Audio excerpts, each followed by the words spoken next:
नमस्कार, आप देख रहे हैं कौशाम्बी वॉइस और मैं हूं आपके साथ ज्योतिका। आइए रुक करते हैं खबर की ओर। जिले में फायर ब्रिगेड ने अग्नि सुरक्षा के लिए कसी कमर 77 हॉस्पिटल को जारी किया नोटिस, जिसमें प्राइवेट हॉस्पिटल और सरकारी हॉस्पिटल भी हैं शामिल। कौशाम्बी जिले में फायर ब्रिगेड इन दिनों अग्नि सुरक्षा को लेकर खासा सक्रिय हो गया है। जिले के निजी और सरकारी अस्पतालों, स्कूलों और व्यावसायिक इमारतों को आग से बचाव के उपाय सुनिश्चित करने के लिए लगातार नोटिस जारी किए जा रहे हैं। अब तक फायर ब्रिगेड ने 77 संस्थानों को नोटिस भेजे, जिसमें 40 सरकारी अस्पताल भी शामिल हैं। इस संदर्भ में हिंदी अखबार के संवाददाता अमरनाथ झा ने अग्निशमन अधिकारी विश्व स्वरूप बनर्जी से बातचीत की। बनर्जी ने बताया कि प्रत्येक संस्थान के लिए आग से सुरक्षा सुनिश्चित करने का उनकी प्रमुख जिम्मेदारी है। उन्होंने कहा कि आग से होने वाली जनहानि या संपत्ति का नुकसान केवल व्यक्तिगत नहीं बल्कि राष्ट्रीय हानि भी है। उन्होंने ये बताया कि आग से बचाव सुरक्षा उपायों के प्रति जागरूकता फैलाने के लिए फायर ब्रिगेड सतत प्रयासरत है। अधिकारी ने कहा कि उनका उद्देश्य केवल नियमों को लागू करना नहीं बल्कि लोगों को इस विषय के प्रति अधिक संवेदनशील और जिम्मेदार बनाना भी है। फायर ब्रिगेड की ये पहल जिले में सुरक्षा प्रोटोकॉल को मजबूत करने के साथ साथ संस्थानों में जागरूकता बढ़ाने में मददगार साबित होगी। ये कदम न केवल संभावित दुर्घटनाओं को रोकने में सहायक होगा बल्कि नागरिक सुरक्षा के लिए भी एक सकारात्मक संदेश देगा। फायर ब्रिगेड को लेकर जिस प्रकार से जिले में प्रशासन एक्टिव दिख रहा है, क्योंकि प्रदेश के कई शहरों में बड़ी बड़ी घटनाएं हो चुकी है, वो चाहे अस्पताल का मामला रहा हो, चाहे स्कूल के बिल्डिंगों को लेकर रहा हो, तमाम कमर्शियल बिल्डिंगों इस तरह का आए दिन घटनाएं घटी है, जिससे सबक लेने के लिए कौशाम्बी जनपद में भी फायर ब्रिगेड अभियान चला रहा है। हमारे साथ अग्निशमन अधिकारी बैठे हुए हैं, बी बनर्जी बैठे हुए हैं, जिसमें आइए हम बात करते हैं और फायर से जुड़ी हुई तमाम जानकारियों के बारे में उनसे चर्चा करते हैं। सबसे पहले तो हिंदी खबर में आपका स्वागत है। धन्यवाद। फायर को लेकर आप काफ़ी नोटिस अस्पतालों को और प्राइवेट बिल्डिंगों को दे रहे हैं, इसके पीछे क्या उद्देश्य है और क्या कहना चाहते हैं लोगों को? देखिए, उद्देश्य तो ये है कि जनपद के लोग सुरक्षित रहें और जो नोटिस मैं देता हूँ, नोटिस का मतलब ये है कि एक जो है संवेदनशीलता लोगों में बढ़े।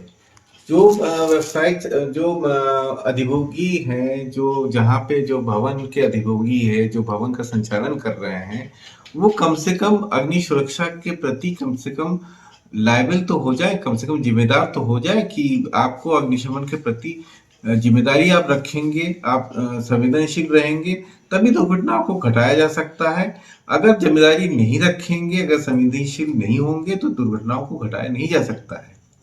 केवल एक टोकन की तरह अगर अग्निशमन विभाग की पत्रावलियों को यूज किया जाए कि हाँ ठीक है, यहाँ से हमने एनओसी ले लिया, हमारा काम खत्म, नहीं, काम खत्म नहीं होता, काम बढ़ जाता है। अगर आपने किसी विभाग से अपने भवन के फायर रिस्क के अनुसार आपने उस भवन में आपने व्यवस्थाएं की है, एनओसी लिया है, उस व्यवस्थाओं के आधार पर आपको एनओसी दिया गया है, तो उन व्यवस्थाओं को कार्यशील बनाए रखना, उन व्यवस्थाओं को समय समय पर उन व्यवस्थाओं को डेमो करना। उसमें महत्वपूर्ण ये हो जाता है कि इवैक्यूएशन ड्रिल हर संस्था में, मेरा मानना है हर भवन में रेगुलर तौर पे भवन के जो संचालक है या जो उसके मालिक है, उनको इवैक्यूएशन ड्रिल करवाना चाहिए।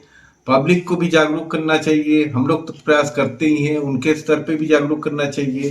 भवन हर संस्था में हर व्यक्ति को स्थानीय फायर स्टेशन से अग्निशमन कार्रवाई के संबंध में ट्रेनिंग लेना चाहिए। निःशुल्क ट्रेनिंग हम लोग देते हैं। ट्रेनिंग लेके वो लोग भी फायर वॉलंटियर में रजिस्ट्रेशन अपना करा ले। अगर फायर वॉलंटियर बने रहेंगे तो वो जहाँ पे भी जाएंगे, वहाँ पे अगर कोई घटना घटती है, आग की कोई घटना घटती है, कोई दुर्घटना घटती है, तो उनको ये जानकारी रहेगी इससे निपटना कैसे है। तो हम यहाँ से बैठे बैठे भी जो है वहाँ पे अगर फोन से वो हमसे संपर्क करेंगे, जब तक हमारी मदद पहुँच रही है तब तक वो वॉलंटियर अगर वहाँ पे आसपास कोई मौजूद है उसको हम बता देंगे, जरा सा देख लो, इस मैटर को देख लो। जब तक हम नहीं पहुँचते तब तक हो सकता है वही उस मैटर को निपटा दे। तो इससे जो है केवल जीवन रक्षा नहीं होगी, मतलब देश की संपत्ति की भी रक्षा होगी। क्योंकि मेरा ये मानना है कि आपकी कोई सामान चोरी हो जाए तो वो तो देश में ही रहेगा, लेकिन आग में जो संपत्ति जल जाती है वो नेशनल लॉस हो जाता है। वो संपत्ति देश के फाइनेंस से सदा के लिए खत्म हो गया। इसलिए हर नागरिक की, अगर वो देशभक्त है, उसकी जिम्मेदारी है कि वो अग्नि सुरक्षा के प्रति संवेदनशील रहे और हर अपने स्थानीय फायर स्टेशन में संपर्क करके खुद अपने आप फायर वॉलंटियर बन जाए तो इस देश को सुरक्षित करने में बहुत बड़ा योगदान होगा।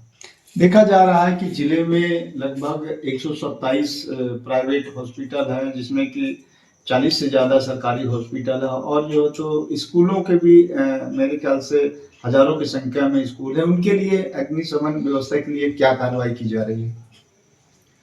देखिए, जो हॉस्पिटल्स है, जो स्कूल्स है, जो बिल्डिंग्स है, देखिए जो अग्निशमन व्यवस्थाएं होती है, व्यवस्थाएं संबंधित व्यवसाय को या संबंधित संचालक को उस बिल्डिंग के अधियोगिता के आधार पर उसको खुद करना पड़ता है। हर बिल्डिंग का जो अधिभोगिता होता है, यानी कि जिसमें उस बिल्डिंग में जो लोग रहते हैं, उस बिल्डिंग के उपयोग, उसकी ढांचागत संरचना के आधार पर उस बिल्डिंग में का फायर रिस्क क्या है, उसके आधार पर वहाँ पे व्यवस्थाओं का जो है प्रस्ताव दिया जाता है, व्यवस्थाओं के लिए एडवाइस किया जाता है। हम लोग बेसिकली एडवाइजरी बॉडी है।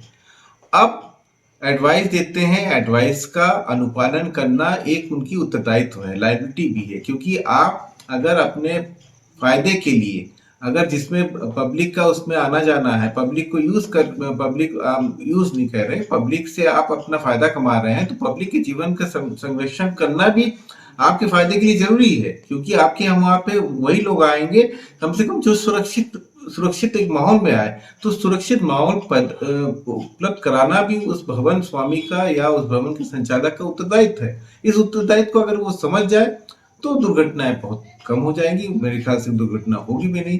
और इस संबंध में हम तो कहेंगे, हमारे जो डीजी साहब है, अवनीश चंद्रा साहब हमारे डीजी हैं, इतने संवेदनशील है, वो रेगुलर पूरे जनपद में स्कीम्स चला रहे हैं।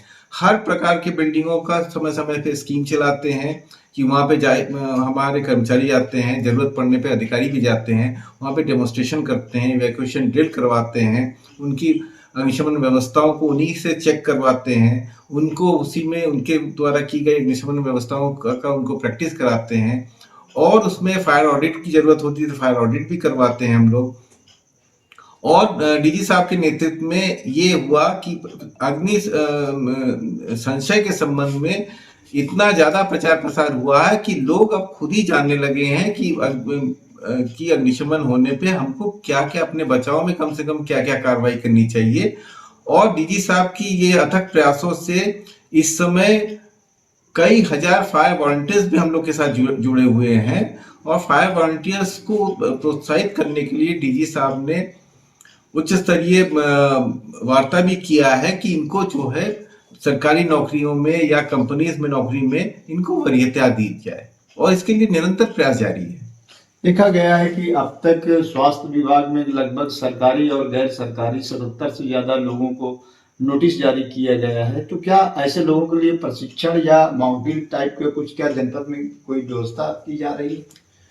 नहीं, बिल्कुल केवल सरकारी संस्थानों में नहीं, हर संस्थान का हमारा तो हमेशा प्रयास रहता है कि उनका एक वर्कशॉप यहाँ पे ऑर्गेनाइज करके और सबको जो है अग्नि सुरक्षा के संबंध में जागरूक भी करेंगे और प्रशिक्षित भी करेंगे। ये एक प्रोजेक्ट है हमारा, लेकिन उससे पहले ये जरूरी है क्योंकि कई इंसिडेंट लगातार हो रहे हैं जिसमें जनहानि भी हो रही है। तो जनहानि का ना हो, पहले तो आग ना लगे, इसके लिए प्रचार प्रसार तो चल ही रहा है।